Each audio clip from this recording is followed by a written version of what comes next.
നമസ്കാരം. ശബരിമല സ്വർണ്ണക്കൊള്ളയുമായി ബന്ധപ്പെട്ട അന്വേഷണത്തിൽ പ്രത്യേക അന്വേഷണ സംഘം കാട്ടുന്ന അലംഭാവത്തിനെതിരെ ഹൈക്കോടതിയിൽ നിന്നും വീണ്ടും കടുത്ത വിമർശനമാണ് ഇപ്പോൾ ഉയർന്നിരിക്കുന്നത്. പ്രതികൾക്ക് സ്വാഭാവിക ജാമ്യം ലഭിക്കത്തക്ക രീതിയിൽ കുറ്റപത്രം സമർപ്പിക്കാൻ വൈകുന്നത് അത് അന്വേഷണ സംഘത്തിൻ്റെ ആത്മാർത്ഥതയെ ചോദ്യം ചെയ്യുന്നതാണെന്ന് കോടതി നിരീക്ഷിക്കുകയുണ്ടായി. ദ്വാരപാലക കേസിലും കട്ടളപ്പാളി കേസിലും പ്രതിയായ ദേവസ്വം ബോർഡ് മുൻ അഡ്മിനിസ്ട്രേറ്റീവ് ഓഫീസർ മുരാരി ബാബു സ്വാഭാവിക ജാമ്യം നേടി പുറത്തിറങ്ങിയത് ഇതിൻ്റെ തെളിവാണ്.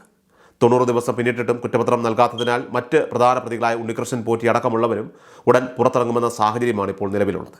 പ്രതികളെ പിടികൂടുക എന്നതിലുപരിയായിട്ട് കൃത്യമായ തെളിവുകൾ നിരത്തി അവർക്ക് ശിക്ഷ ഉറപ്പാക്കുന്നതിലാണ് അന്വേഷണ സംഘം പരാജയപ്പെടുന്നതെന്ന് കോടതി കുറ്റപ്പെടുത്തി.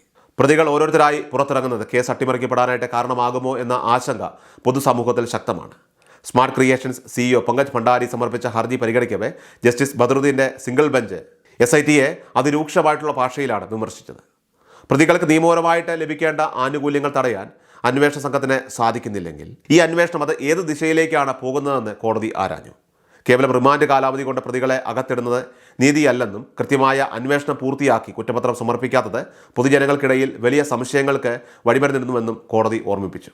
അന്വേഷണത്തിലെ സങ്കീർണതകളാണ് കുറ്റപത്രം വൈകാനായിട്ട് കാരണമെന്നാണ് SIT കോടതിയിൽ വാദിക്കുന്നത്. ദേവസ്വം ബോർഡ് ഓഫീസുകളിൽ നിന്ന് പിടിച്ചെടുത്ത രേഖകളുടെ പരിശോധനയും സ്വർണം ചെമ്പാക്കി മാറ്റിയതുമായി ബന്ധപ്പെട്ട ശാസ്ത്രീയ തെളിവുകൾ ശേഖരിക്കുന്നതും ഇനിയും പൂർത്തിയായിട്ടില്ല. മുൻ പ്രസിഡന്റ് പത്മകുമാറിൻ്റെ കൈയക്ഷര സാമ്പിളുകൾ ഉൾപ്പെടെയുള്ളവ പരിശോധനയ്ക്കായിട്ട് ഇപ്പോൾ അയച്ചിരിക്കുകയാണ്. കൂടാതെ ഉദ്യോഗസ്ഥർക്കെതിരെ കുറ്റപത്രം നൽകാൻ സർക്കാരിൻ്റെയും ദേവസ്വം ബോർഡിൻ്റെയും പ്രത്യേക അനുമതിയും ആവശ്യമാണ്.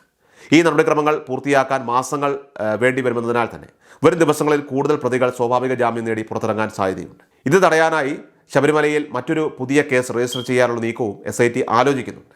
കേസിലെ ഉന്നതതല ഗൂഢാലോചനയെക്കുറിച്ച് അന്വേഷിക്കുന്നതിൻ്റെ ഭാഗമായിട്ട് തിരുവിതാംകൂർ ദേവസ്വം ബോർഡ് മുൻ പ്രസിഡന്റ് PS പ്രശാന്തിനെ SIT വീണ്ടും ചോദ്യം ചെയ്തിരിക്കുകയാണ്. 2025 നടന്ന അറ്റകുറ്റപ്പണികളിലും മരാമത്ത് ജോലികളിലും ദുരൂഹതയുണ്ടെന്ന നിഗമനത്തിലാണ് അന്വേഷണ സംഘം. 2019 നടന്ന കൊള്ള മറയ്ക്കാനായിട്ടാണ് 2025 പ്രവർത്തനങ്ങൾ നടന്നതെന്ന സംശയം കോടതി തന്നെ നേരത്തെ പ്രകടിപ്പിച്ചിരുന്നു.